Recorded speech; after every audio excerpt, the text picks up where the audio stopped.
So we're back once again to face up to another week. How are you feeling this morning, Pat? Have you got your battle armor Bright-eyed on?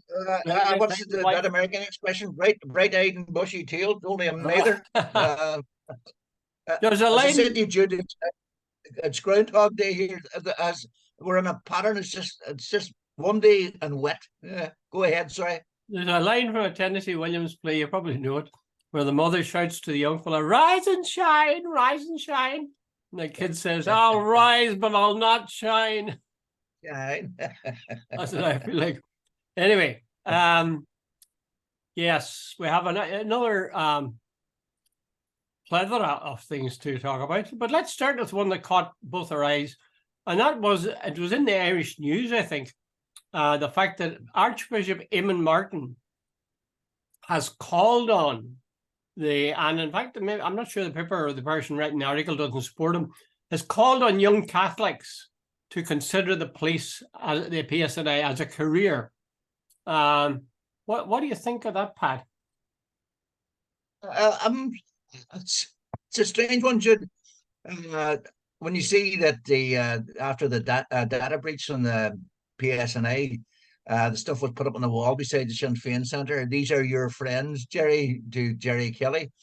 I But there's remember. two others as well. Remember now, there's two other data breaches as well. Yeah. So the whole Jude, that's policing in Northern Ireland has always been contentious, and I think we're living through this sort of now. At one stage, Republicans were so anti-police because of the history of the RUC.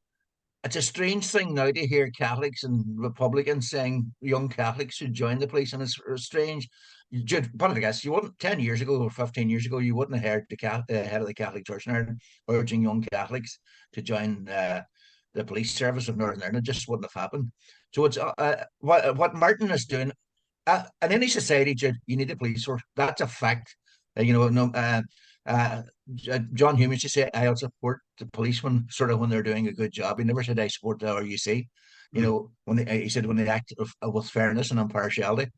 So, Jude, we're living through changed times nowadays. I think what Eamon Martin is basically saying that Catholics now want to play a serious part in the future development of this country.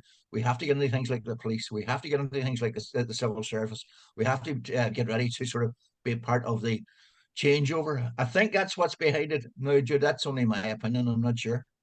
Yeah, I'm not sure. You said you wouldn't have heard them coming out like this 10 or 15 That's years strongly, ago. that's what I mean, Jude. They might have been saying quietly, but they wouldn't. It wasn't popular to come out publicly and say it.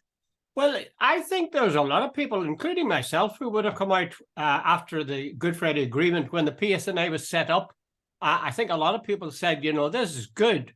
Change in name, change in uniform. Let's make a fresh beginning. And then there was the 50-50 split in terms of recruitment.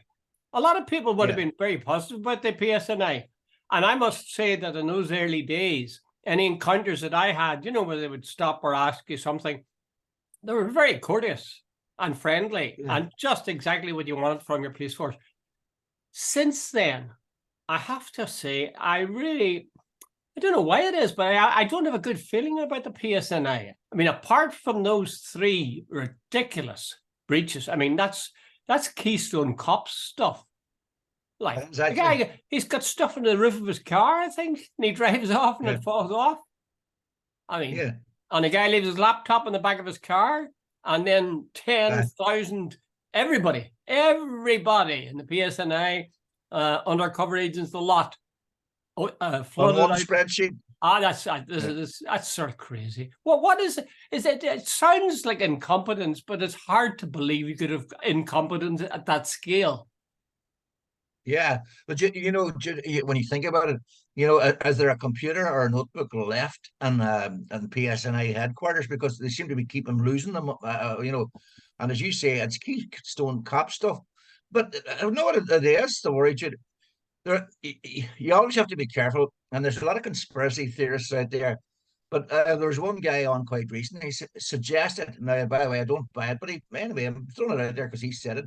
He says, "Did you ever think that the leak was deliberate to get rid of the Catholic members? The Catholic members of the PSNI are the ones that are most vulnerable with this leak, because they are probably living at the very best and mixed areas and quite possibly living in Catholic areas.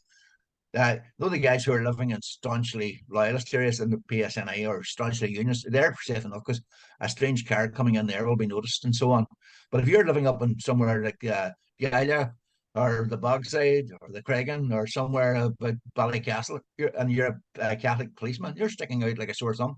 So you're the target of any dissident who wants to hit a policeman. So a lot of Catholics and people, particularly guys from down south who joined the police service up here, they will be thinking about it's time to go. Mm. Two questions, Pat. Do you believe that particular call it conspiracy theory if you want to, but it seems to me it's a theory of the reasons for what happened happening. Do you believe that that's right? And secondly, do you believe it's right that Eamon Martin should come in and urge young Catholics to join? Well, Jude, as I said earlier, to answer your second question first, I think every society needs a police force. And if we're talking about somewhere a sort of nexus period coming down the track about where we're considering United Ireland or Irish unity, I think Catholics have to join the police. That's a cert. And you know, it's necessary for any future political developments here. What was the second, the first part of that question, Jude? I've lost it myself now. I, I'm sure I haven't lost it as well, but I was saying that you know, do you think that those blunders? It was a conspiracy theory. Yeah, Jude, I don't know. I really genuinely don't know. I put it, I guess. You know, when it comes to police service in Northern Ireland and the history of policing in Northern Ireland, there's a tendency to say, while I don't believe it, there's no way that I can rule it out totally. yeah. It has, you know, I've not, that's the first time I've heard that articulated, and it struck me as very sort of credible at first. But then I was thinking, you know, they've released the names and places of work of guys who are working undercover. You know, that's a bit. It seems to be a very extreme way of getting your goal of getting less Catholics. But well, you see, the guys that come on said, "Look, wait a minute, I don't buy for a second." He says, number one, you have to get authentications, you have to get passwords, you have to get around the encryption. He says, and they surely remember your phrase, the triple lock. He says, I don't believe for a second this was some junior who released this. They said, surely and the PSNI, for security reasons over the years, the information like this is not freely available. So he says somebody somewhere released it, and he says, it's an interpretation you could put on it. They have had now a week or more, maybe 2 weeks, to look at this, the PSNI, and internally. Why, I wonder, do they not? I mean, to scotch conspiracy theories such as you've cited, why do they not tell us what happened step by step? Why did they tell us, for example, was there a triple lock on it? If there was a triple lock, who loosed? You don't have to give names, but say it was junior member or whatever who loosed the first lock, and why did they do that? And second lock and third lock and so on. You see, it's this idea of keeping quiet, keeping it under wraps. That's what. Well, to answer the first, I don't seriously believe that it's this, but I wouldn't rule it out. But secondly, I presume the answer they'll give you, the matter is under investigation, and nothing will be said until all is said, and they will then give a full report. Well, all I can say is the sooner the better. As far as I was concerned, even before this happened, I thought that the PSNI were not doing a good job in terms of their image among the public. I'm told that the percentage of Catholics joining the PSNI was 30%, which was hailed as being something of an increase, and probably was. But 30% isn't 50%. And that's what you have to have. That's what you have to have. Yeah. And Martin is right to that extent that there should be an enthusiastic and equitable number of Catholics in the force as well as Protestants or Unionists. The terrible fear I would have is this, Pat, that some young Catholics would listen to Eamon Martin's injunction or urgings, join the police, and then get killed. That would people would say, well, he was encouraged to join. The bishop said, the archbishop said, Yeah, a good idea to join, and now he's dead. yeah, Well, here, let me get personal. If you had a son, suppose you had a son about 21, yeah. would you, and he was looking for a thing, thinking about some kind of job, would you encourage him to join the police? No, definitely not. Neither would I, but why? Is it because of the Dude, it's dangers? not it's not safe. It's not safe. It definitely isn't safe. I don't think it's a safe job. There are still while we don't have a war, we don't have peace either. There's a lot of dangers out there. A cop in London or a cop in Dublin isn't facing the same ones as a cop in Belfast or a cop in Derry. Hmm. And you see, that's the thing. That's what makes it difficult for whenever Eamon Martin comes along and says, join them. I think a better case would be for Eamon Martin or somebody else to say, let's get the PSNI straight. Let's sort out these terrible blunders that have occurred.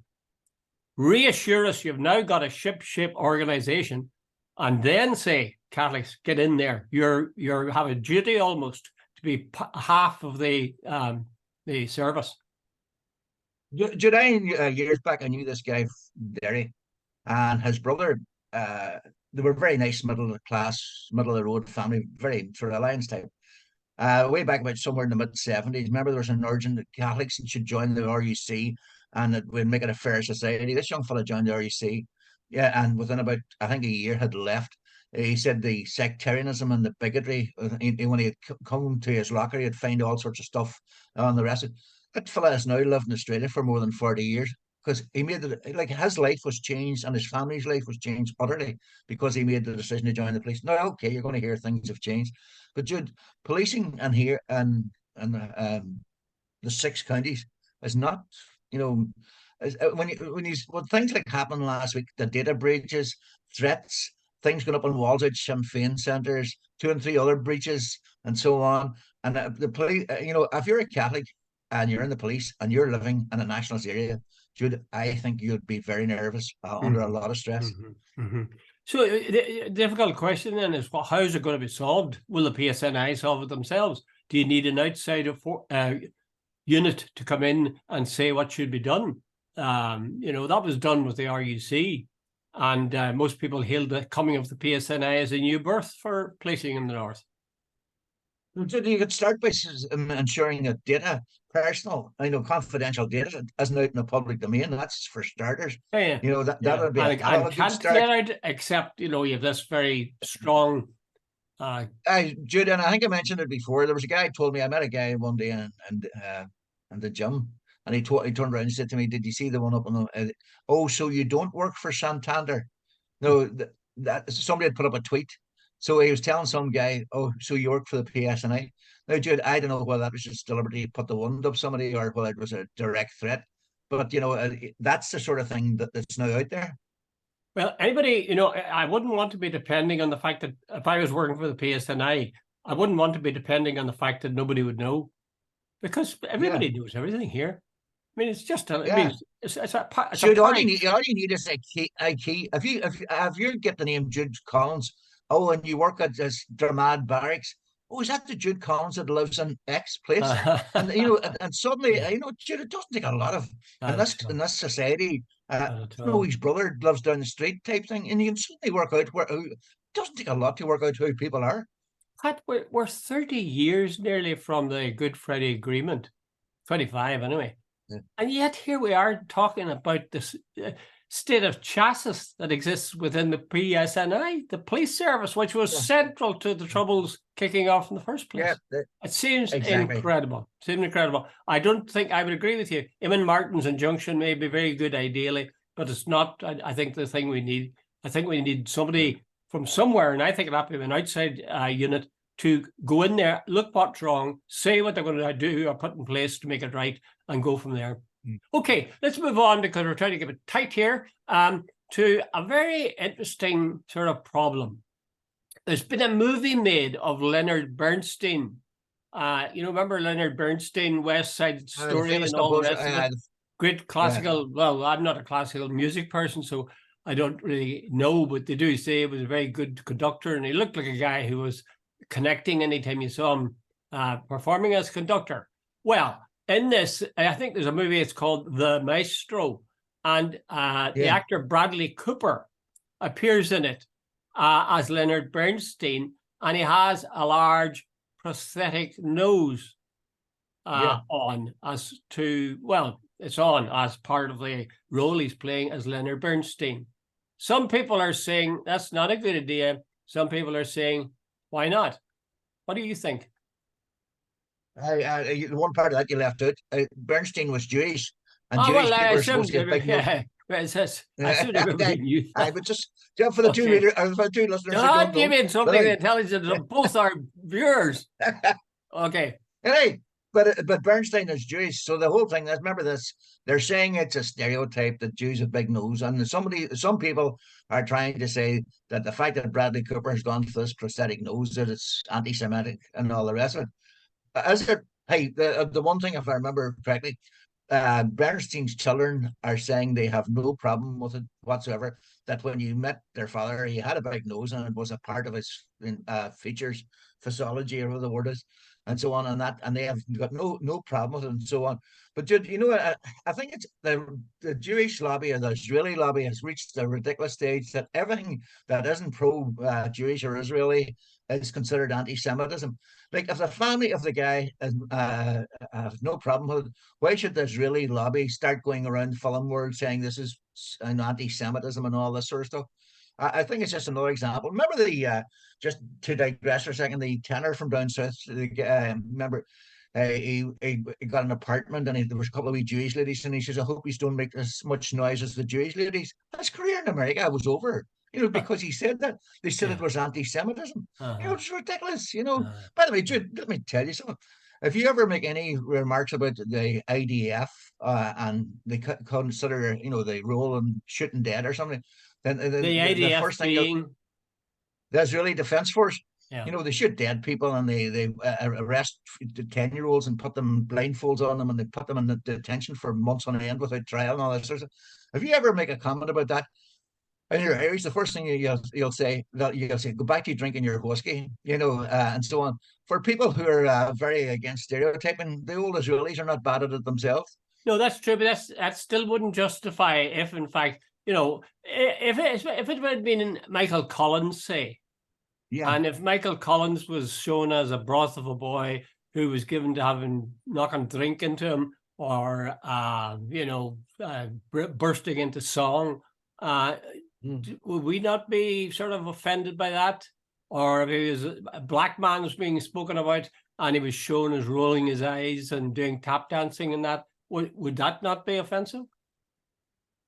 no, dude, I don't buy that at all. It's Bernstein's nose was Bernstein's nose. They're not something. It's not a stereotype. That was it was factually. This is how he looked physically. And Bradley Cooper was trying to get into the role and trying to get across how he looked like. He was presumed he was going for some sort of authenticity and as portrayal. He was going for a stereotype. He wasn't putting on a nose and that Bernstein didn't have. Well, I can see the idea that, actors do this. They use the walk of the person or some aspect of their Yeah, features or as a sort of a hook to help them to get inside the character. I yeah. accept that completely. On the other hand, I can't help but think that, if an Irish person was shown as being ape-like or, scared or But hold on, Jude. ignorant. Say Michael, to use your own analogy, say Michael Collins didn't drink and didn't smoke, but just to make it a stereotype and I know they put him out sitting at the bar, slugging pints and bursting out the song. That would be unauthentic and it would be deliberately stereotyping. That's not what's happening here. Bradley Cooper is saying this is what Bernstein look at, and to get the feel for Bernstein, he is putting on the prosthetic nose because that's how he feels Bernstein was, and that's what you notice about. It's not gratuitous. Yeah, it's not, but it is also one of the sort of cartoon aspects of Jewishness. Is to say, if you're drawing a cartoon, is to feature the Jewish person as have a big nose. Yeah, it's just I keep coming back to you. What do you call them? Children. Bernstein's children are on the record as stating they have no problem with it. Yeah. Well, I suppose we need to see the movie and see whether it worked out or not. Yeah. But I can say I can understand sensitivities. There was a lot of stuff we put up with as Irish people, and we just had to swallow it up, and we didn't like it, and I No, don't think we've I'm gone. not. But Jude, I'm not justifying, gratuitous stereotypes that are unauthentic and are just done to be insulting. Uh, If it was done that way, I would have a big issue. I think, look, if Bernstein had a small nose and they stuck a big nose on him just because he was Jewish, then you'd have a serious argument. yeah, fair enough, fair enough. Okay, there was two men. This is something I couldn't believe. I'm sure you saw it on the RT news. All those swimmers going into the water at Yoho. And two Yeah, of the Ironman contestants, one in his 60s and one in his 40s, yeah, died. Now, yeah. the Ironman thing involves having to swim about a mile on fresh Yeah. water or salt water, natural water. And it Seawater, involves seawater. riding a bike for, I don't know, God knows how far, and it involves running, God knows how far. I mean, the most demanding things. Do you think it's a sensible sport to have, which can take the life of two people who are presumably pretty healthy? Jude, in normal conditions, it's a very, very tough thing. Very tough. I think what they do, I don't know. If full Ironman is usually, what is it, a mile swim, a 20 kilometer bike race, and then a 26-mile full marathon. So, but I don't think this was the case here. But I'm not sure. But Jude, I don't know if you watched RT News last night. But the sea conditions for that swim were unbelievable. The sea was very, very rough Mm-hmm. and so on. Now, in normal calm conditions, swimming in a sea is tough going. But if you're putting in a big effort against that tide to get out, and then trying to get back, and by the way, swimming even when you're relaxing is quite strenuous. But imagine when it's competitive to try and get in and get out and all the rest. Now, Jude, I presume the whole matter is under investigation and whatever. And maybe somebody had a heart condition. I don't know, and I'm not making. But Japers, dude, I would have serious. When I looked at that sea that I saw on TV last night, I think if I was the organizer, I'd send, wait a minute, we'll drop the swim. I would have sort of questions even further than that. No, I mean, I have relatives who, in fact, engage in this kind of thing. Women do it as well as men.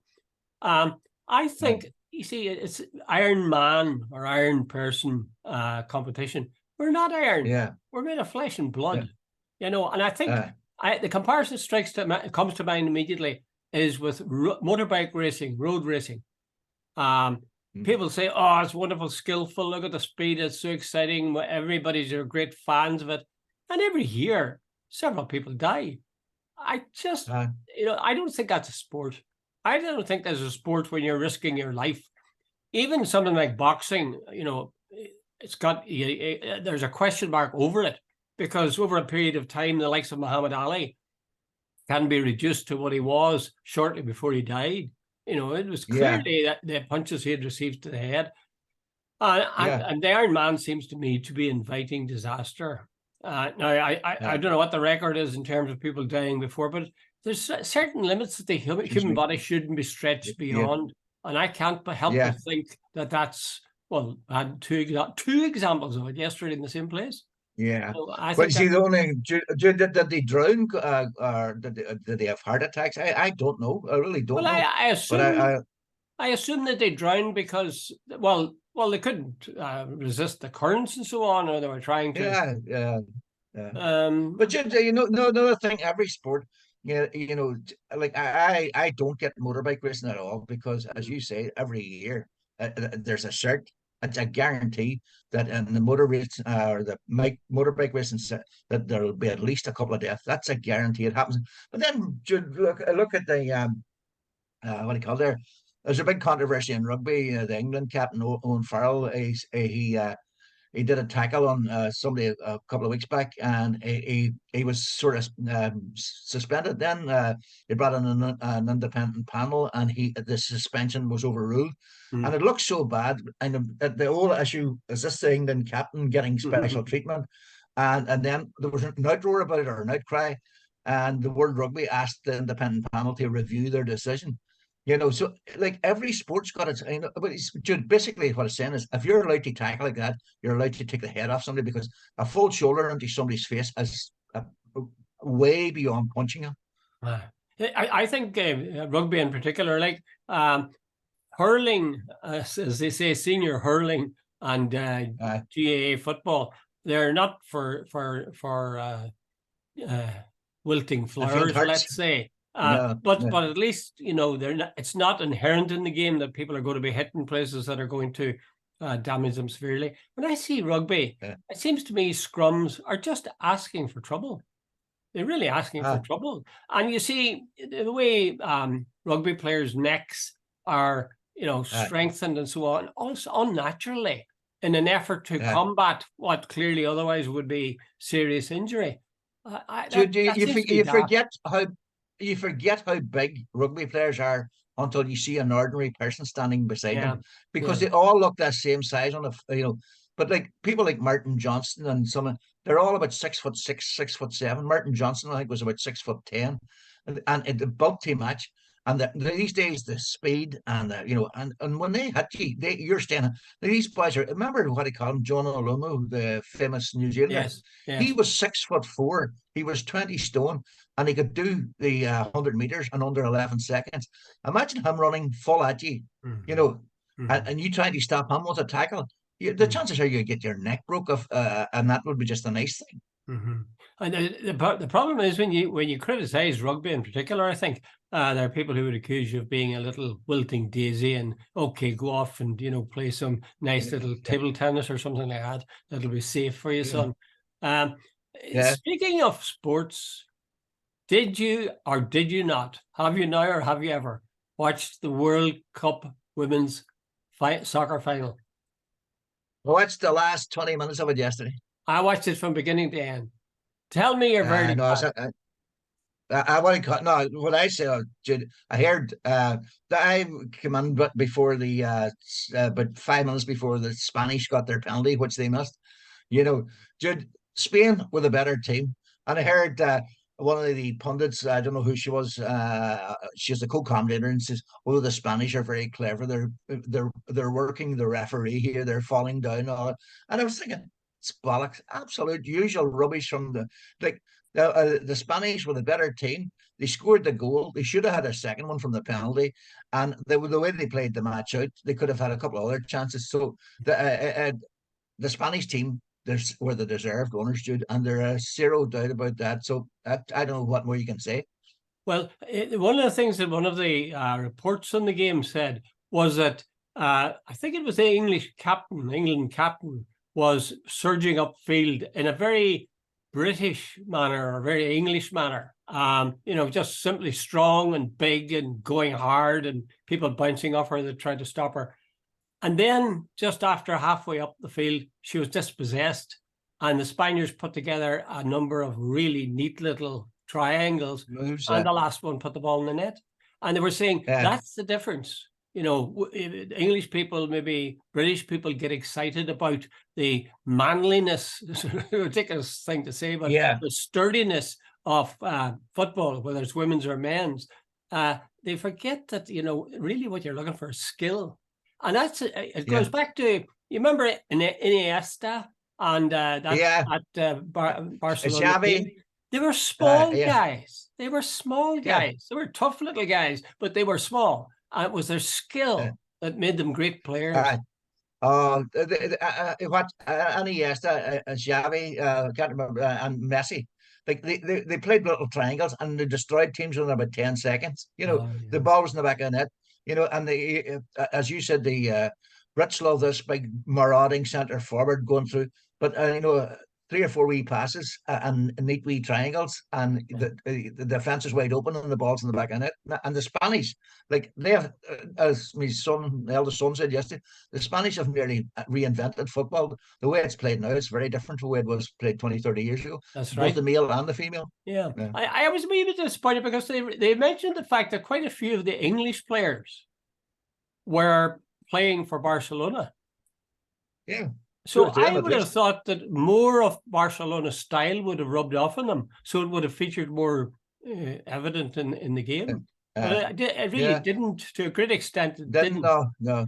At any stage. No. Anyway, you didn't answer the other question, Pat, and that was, were you cheering for England as your nearest neighbour? To be honest, no. That makes a change. Well, I didn't either. God forgive me. I didn't either. But I put it down. No, I did a blog about it. I know, you Historical know, roots. someone did before the match. When I got up in the morning, I was having a coffee and I turned on the TV, and it was about 9 o'clock on a Sunday morning, and the coverage had already started. And they were starting to say, football's coming home, and the arrogance, we're just going to win, we're going to win 3-0, and there was no sort of sense of modesty or humbleness or anything like that. I thought, here we go again, 1996 all over again, Well, Pat, let's or move on. 1966, sorry. Yeah. Oh, yeah. Well, Mm. if you made that mistake, Pat, if they had won, you would have been reminded of it. That's for sure. Yeah, absolutely. Nobody will ever forget 1966. We've got little time now, but I'm just wondering what your thoughts were on. There's an article in the Irish Times today, and they're talking about the election. The campaign for the general election in the South is almost underway, and that you'll have to that Sinn Féin in particular will have to watch themselves that they don't do the opposite of what they did the last time, because there's a new electoral map where you're going to have either people in the constituency or Yeah, there a lot of a six-seat constituency are now 5, and they're all rearranged and so on, and they're new boundaries for the constituencies and so on. The last time, Jude, what was it? Sinn Féin put out too few candidates. The danger is they could put out too many next time around. You think it's likely they will? Well, they should have learned by now. Jude, a quick story. When I started off as a reporter in Donegal, there was Neil Blaney was the main man, and he had an election machine that you wouldn't believe. They had guys who could tell you where every vote was coming from, and they could tell you who was going to win. And after the first count, they had tic-tac men and so on, and they would work it all out. Sinn Féin need people like that now, that they can work out how many votes they'll get in a certain area, and work it out what percentages and all this sort of stuff, because it's a PR election and so on. Sinn Féin could have won 3 in Donegal the last time, and they lost out. At the time before, they put up too many candidates and they only got 2. So they're going to have to get their old heads and the mathematicians and the guys with the sort of knowledge out, and sort of they're going to have to learn. But they're doing. Hey, Jude, they have improved immensely, and they learned a lot from the last time, I would think. Okay, well, we really begin to run out of time, Pat. Well, just give a minute to this, and we'll call it a day. One of the items you've mentioned is this ATM, famous ATM machine, Bank of Ireland ATM, that was giving away free money, where people were lining up to get at it. You feel that was, well, if that had been round the corner from you, would you have been in the queue? Oh, absolutely. Anybody that's the thing I like about you, Pat. You're frank. Hey, Jim, hey, everybody knows you don't get free money. But if a bank, Jude, I'd have a moral thing if it was a personal. See, the banks, they've made so much money off us, they've ripped us off. Jude, I would have no conscience. I mean that sincerely, of taking money from a bank. None. They're making billions, and they're ripping people off right, left, and centre. So, someone, even if I give it, I know, and I don't say I would, but even if I got it, I could give it to charity and maybe help somebody else out. But I certainly would have no conscience taking money from a bank. None. So, what do you think of the fact that the Gardaí were there to stop people doing it? It's a big issue, Jude. And it's one that, particularly people on the left are saying, when there's an attack in Dublin, or when there's on the streets, Garda can't be seen or can't be found, but they were available suddenly to protect private property for the banks and their money. Now, Jude, that is an issue. Now, I wouldn't get over the top on it, but it does raise issues. It does, and it's a sort of a sharp example in miniature of what the left is talking about. Okay, Pat, any final jokes or words of wisdom, or happy? Not really. None at all. Are we heading into winter, Pat? The sun started to shine. Dark at 9:30 last night, Pat. Can you not do something about that? Oh, that was depressing. Absolutely. But I'm looking out now, and the sun's starting to shine, which means I'll have to cut my grass one more time. Okay, right. Well, I'm not. I'm following the advice of the ecology experts. No blade of grass in my property will be mowed this year. Yeah, good. So there's my final parting words of wisdom. All the best, Jude. Don't cut grass. Okay. Good luck.